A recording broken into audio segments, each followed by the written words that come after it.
প্রথমে আমি ধন্যবাদ জানাচ্ছি আমাদের সম্মানীয় বিধায়ক ভাই সুকান্তকে। মূলত তার আমন্ত্রণে আমার এখানে আসা। আমার সাথে এখানে উপস্থিত আছেন এই মঞ্চে সম্মানিত অতিথিদের সাথে আমার পুরনো সহকর্মী অসীম বিশ্বাস মহাশয় এবং তার সাথে আমার ডবল ডক্টর অসীম কুমার বিশ্বাস, সেই দুজনকেও আমার তরফ থেকে অসংখ্য ধন্যবাদ জানাচ্ছি। এবার দু একটি সাধারণ কথা আপনাদের সামনে বলবো। আমরা পশ্চিমবঙ্গের মানুষ গতকাল সারা দেশের সাথে সাথে আমরা ৮০তম স্বাধীনতা দিবস পালন করেছি এবং আমাদের দেশে অভ্যন্তরে পশ্চিমবঙ্গ হচ্ছে এমন একটা রাজ্য যে রাজ্যে মানুষ 15ই আগস্ট স্বাধীনতা দিবস পালন করবার সাথে সাথে এই রাজ্যের মানুষ গত 4 মে আরেকবার স্বাধীনতা দিবসের উদযাপন করেছিল। ফলে এই বছর আমরা দুটো স্বাধীনতা দিবস উদযাপন করলাম এবং সেই উদযাপনের মধ্যে দিয়ে এই রাজ্যে নতুন করে যারা সনাতন ধর্মে বিশ্বাসী, যারা হিন্দু সংস্কৃতিতে বিশ্বাসী, তারা তাদের মতন করে বিশ্বাস নিতে পারছে। তাদের বিশ্বাস যে আজকের দিনে দাঁড়িয়ে আমাদের যে পশ্চিমবঙ্গকে আমরা ধীরে ধীরে নিজেদের হাত থেকে চলে যেতে দেখেছিলাম, তার থেকে আবার নতুন করে যে আশার সঞ্চার হয়েছে, সেই আশার কারণেই আজকে সুকান্ত বলছিল যে আজকে প্রায় লক্ষাধিক মানুষের জমায়েত, 3 লক্ষাধিক মানুষের জমায়েত এখানে হয়েছে। আমি সমস্ত শিখ ভক্তদেরকে আমার অন্তরে শ্রদ্ধা এবং প্রণাম জানাই। এই প্রাকৃতিক দুর্যোগের মাঝখানে দাঁড়িয়েও আমি দেখছিলাম যখন কৃষ্ণনগর থেকে আসছিলাম,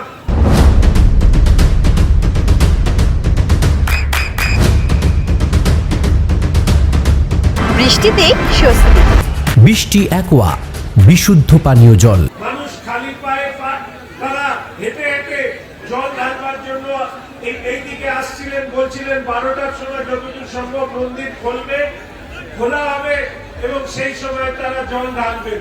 এই পাশ থেকে আসার সময় দেখতে পেলাম যে অসংখ্য মহিলা পুরুষ তাদের পরিবারের সন্তানদেরকে নিয়ে এখানে লাইনে দাঁড়িয়ে আছেন। 12টার সময় মন্দির খুলবে এবং তারা জল ঢালবেন। আমি শুধু আসার সময় ভাবছিলাম যে কোন টানে, কোন ভক্তিতে, কোন বিশ্বাসে একজন মানুষ, মা বাবা, ছেলে মেয়ে, নারী পুরুষ নির্বিশেষে তারা এই ধরনের আমাদের যে ভক্তি, সেই ভক্তির প্রদর্শন করেন। আর এই ভক্তির প্রদর্শন দেখে বারবার করে আমার এটা মনে হয় যে ভারতীয় সনাতন সংস্কৃতি, হিন্দু সংস্কৃতি, যাকে ধ্বংস করার জন্য অসংখ্যবার প্রচেষ্টা আমাদের সারা বিশ্বে বিভিন্ন শক্তি নিয়েছে, প্রত্যেকে মিশে গিয়েছে, কিন্তু যারা মিশে যায়নি তার নাম হচ্ছে আমাদের ভারতীয় সনাতন সংস্কৃতি। তার প্রমাণ আজকে আপনারা এখানে রেখেছেন। আপনারা জানেন যে আপনাদের সম্মানীয় বিধায়ক সুকান্ত বলবার সময় বলছিল ও শিক্ষকতা করে, রসায়ন বিদ্যার শিক্ষক, কেমিস্ট্রি ও পড়ায়। আমার সাথে যখন প্রথম আলাপ হয় তো ওকে ওর বিভিন্ন ভাবনা চিন্তার কথা আমাকে বলেছিল এবং বলতে গিয়ে নিজের বিধানসভা কেন্দ্রে কি কি করতে চায় এবং করতে গিয়ে শিবনিবাস শ্রাবণী মেলার কথা বলে। আমি যে অংশে থাকি পশ্চিমবঙ্গের উত্তর প্রান্তের, উত্তরবঙ্গের শিলিগুড়িতে, সেখান থেকে আমরা যারা শিবের মাথায় জল ঢালতে যায় সেই জায়গাটির নাম হচ্ছে জলপেশ এবং সেখানে প্রত্যেক শ্রাবণ মাসে এইভাবেই শিব ভক্তরা সেখানে জল ঢালতে যায়। এবার মাননীয় মুখ্যমন্ত্রীও সেখানে গিয়েছিলেন এবং আজকে আমি এসে দেখলাম যে এই প্রান্তে অর্থাৎ উত্তরের জলপেশ আর দক্ষিণে শিবনিবাসের এই শ্রাবণী মেলা নিশ্চিতভাবে সারা দেশ তথা বিশ্বের মানুষের কাছে আমরা আমাদের পশ্চিমবঙ্গ সরকারের পর্যটনের পক্ষ থেকে তুলে ধরা হবে এবং আমি কথা দিচ্ছি যে এই শিবনিবাস, এই শিব মন্দিরকে আমাদের যে ধর্মীয় ট্যুরিজমের যে রিলিজিয়ান সার্কিট আমরা তৈরি করছি, সেই রিলিজিয়ান সার্কিটে আমরা এটাকে অন্তর্ভুক্ত করব এবং তার মধ্যে দিয়ে এই অঞ্চলে যাবতীয় উন্নয়নের কাজ করবার যে আজকে যে শিব ভক্তরা এখানে উপস্থিত হয়েছেন, আপনারা শুধু শিব ভক্ত হিসেবে আজকে মন্দিরে জল ঢালবেন না, আপনাদেরকে মাথায় রাখতে হবে হিন্দু সনাতন সংস্কৃতি সমাজ সভ্যতাকে আমাদের ঐক্যবদ্ধ থাকতে হবে। আমরা যদি ঐক্যবদ্ধ থাকতে পারি তাহলে বারংবার করে যারা আমাদের ঐক্যকে বিনষ্ট করতে চায়, আমাদের মধ্যে বিভাজন তৈরি করে যারা নিজেদের স্বার্থকে সিদ্ধি করতে চায়, তাদের একত্রিত ভাবে আমরা রুখে দিতে পারবো।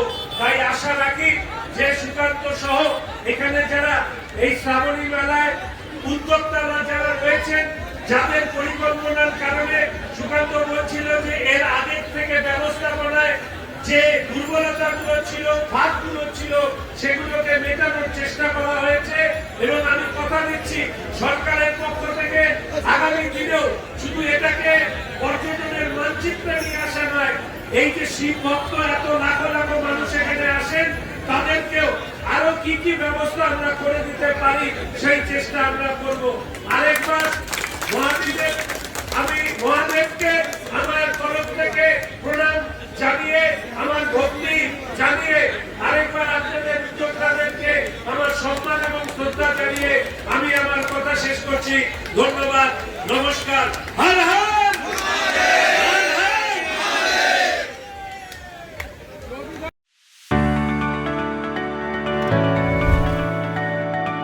চোখের যত্নে এখন আরও আধুনিক এক ঠিকানা, স্বদেশ আই হসপিটাল, চাকদহ।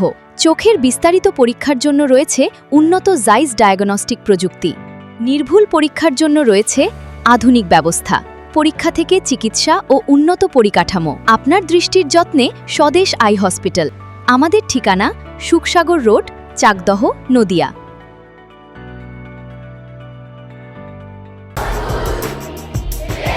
আপনার সন্তানের উজ্জ্বল ভবিষ্যতের সঠিক দিশা জেআরএস পাবলিক স্কুল।